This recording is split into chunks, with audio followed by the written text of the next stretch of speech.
मला एक सांगा ताई की आमचा साधा प्रश्न आहे SL9 न्यूजचा की आपल्या येवल्यामध्ये नगरपालिकेचे इलेक्शन चालू झाले आणि या इलेक्शनमध्ये नगराध्यक्ष पदासाठी शिंदे गटाचे शिवसेनेचे उमेदवार रुपेश दराडे आणि राष्ट्रवादी गटाचे राजेंद्र लोणारे आज हे 2 जण नगराध्यक्ष पदासाठी उभे आहेत. तर तुम्हाला काय वाटतं यापैकी कोण निवडून यायला पाहिजे?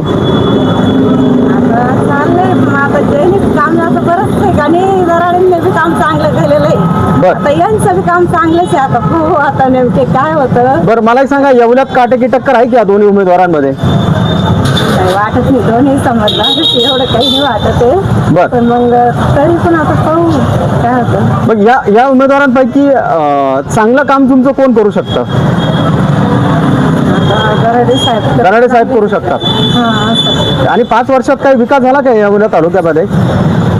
चालेल, त्यांचं चालेल. आता काही ठिकाणी करते ते थोडंफार, असं नाही का मदत चालते हे चालतं त्यांचं. तुम्ही भाजी विकतात, तुम्ही भाजी विक्रेते आहात, तुम्ही इथं भाजी घेऊन विकतात. महागाई वाढली ना ताई? हो खूप महागाई वाढली. खूप महागाई वाढली ना? तेच तर. बरं. आता तर आमचं तर काही निघतच नाही म्हणा, पण ते आता शेतकऱ्यांचं काय आहे आता. तर तुमचं नाव काय म्हटले? छाया फेरमोडे. ठीक आहे.